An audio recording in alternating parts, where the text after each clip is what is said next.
बात बहुत पुरानी है। प्राचीन तिब्बत के दूर दराज के एक गांव में बने बौद्ध मठ में काम करने वाला एक लामा अपने मुख्य मठ के प्रधान को एक पत्र लिखता है।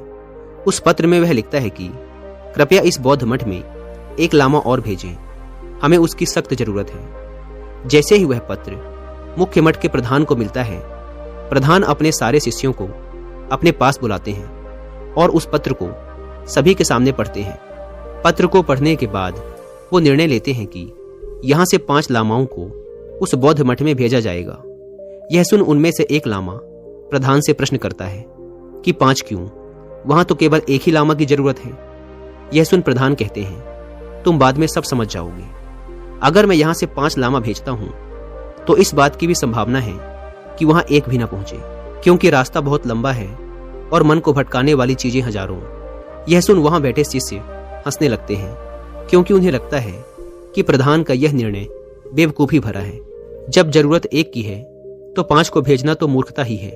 लेकिन प्रधान अपने निर्णय पर अड़े रहते हैं और उनमें से 5 शिष्यों को वहां जाने के लिए चुन लेते हैं। अगली सुबह वो 5 भिक्षु अपनी यात्रा शुरू करते हैं। उसी दोपहर जब वो 5 एक गांव में से गुजर रहे थे, तभी दूर से भागता हुआ एक इंसान उनके पास आता है और कहता है, हमारे गांव के बौद्ध मठ में रहने वाले सन्यासी की मृत्यु हो चुकी है। हमें एक सन्यासी की सख्त जरूरत है। आप में से जो भी भिक्षु हमारे गांव में आकर रहेगा, उसके लिए एक बढ़िया तनख्वाह और रहने खाने की अच्छी व्यवस्था की जाएगी। गांव देखने में काफी अच्छा और धनवान लग रहा था।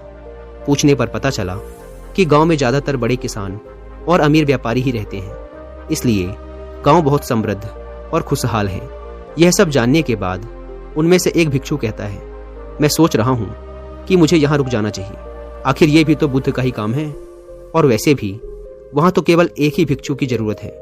आप 4 भिक्षु ही वहां के लिए काफी हो। इतना कहकर वो 5वां भिक्षु उस इंसान के साथ गांव के मठ की तरफ चल देता है।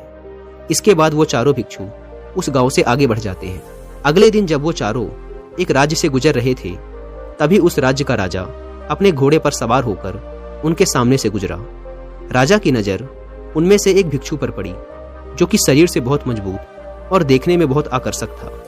राजा ने उन चारों को रोकते हुए कहा, मैं इस राज्य का राजा हूं। मेरी केवल एक ही बेटी है और मैं अपनी बेटी के विवाह के लिए एक युवक की तलाश में हूं।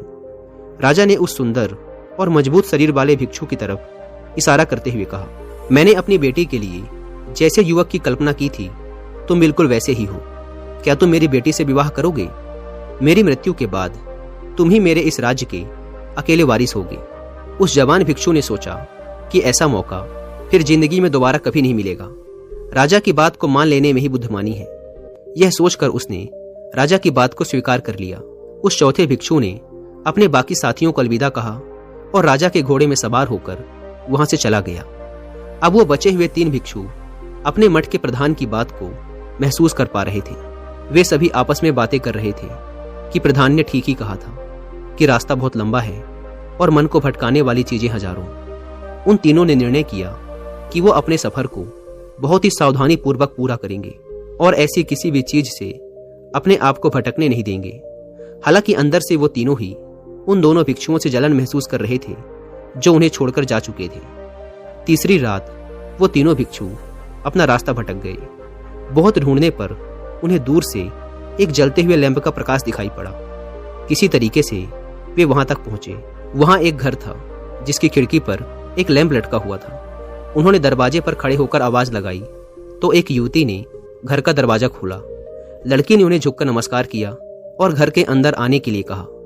जब वो तीनों घर के अंदर बैठ गए तो लड़की ने कहा, आप लोगों को भगवान ने भेजा है, क्योंकि मैं इस घर में अकेली थी और अपने माता पिता के लौटने का इंतजार कर रही थी, लेकिन वो अभी तक नहीं लौटे। मुझे अकेलेपन से डर लगता है।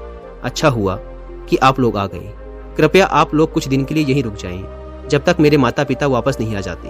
लड़की ने उन तीनों को खाने के लिए खाना दिया और सोने के लिए बिस्तर। अगली सुबह उन तीनों को वहां से निकलना था, लेकिन उनमें से एक भिक्षु युवती के विनम्र स्वभाव और उसकी सुंदरता पर मोहित हो गया था। उसने कहा, यह ठीक नहीं है। इस युवती के माता पिता अभी तक वापस नहीं लौटे, इसलिए मुझे इसकी देखभाल के लिए यहीं रुकना पड़ेगा। जब इसके माता पिता वापस आ जाएंगे तब मैं खुद ही तुम्हारे पास आ जाऊंगा। उन दोनों भिक्षुओं ने उस तीसरे भिक्षु को समझाने की बहुत कोशिश की, लेकिन वह कुछ भी सुनने को तैयार नहीं था। अंततः उन दोनों को ही आगे के सफर के लिए निकलना पड़ा। अगली सुबह जब वो दोनों एक गांव में से गुजर रहे थे तो एक बड़ी भीड़ ने उन्हें घेर लिया, क्योंकि वह गांव नास्तिक लोगों का था जो किसी भी धर्म में विश्वास नहीं रखते थे। गांव के लोगों ने उन्हें चुनौती दी कि तुम यह सिद्ध करो कि जो भी तुम्हारे बुद्ध ने कहा है वो सब सत्य है। गांव के एक बड़े विद्वान व्यक्ति ने भी उन्हें चुनौती दी कि आओ और मेरे साथ बहस करके यह सिद्ध करो कि तुम्हारे बुद्ध के सिद्धांत सच हैं। उन दोनों में से एक भिक्षु ने गांव वालों की चुनौती को स्वीकार कर लिया। यह देख दूसरे भिक्षु ने समझाते हुए कहा, तुम यह क्या कर रहे हो और ना जाने इस काम में कितना समय लग जाए, हमें जल्दी से उस मठ पर भी तो पहुंचना है। भिक्षु ने उत्तर दिया, इन गांव वालों को समझाने में चाहे मेरी पूरी जिंदगी ही बर्बाद क्यों न हो जाए, लेकिन मैं इनकी इस चुनौती को स्वीकार करूंगा। मैं बुद्ध का शिष्य हूँ और इन लोगों ने मेरे गुरु के सिद्धांत पर सवाल उठाया है, इसलिए मैं इन्हें गलत साबित करके ही रहूंगा। वैसे भी वहां सिर्फ एक ही भिक्षु की जरूरत है, इसलिए तुम जाओ।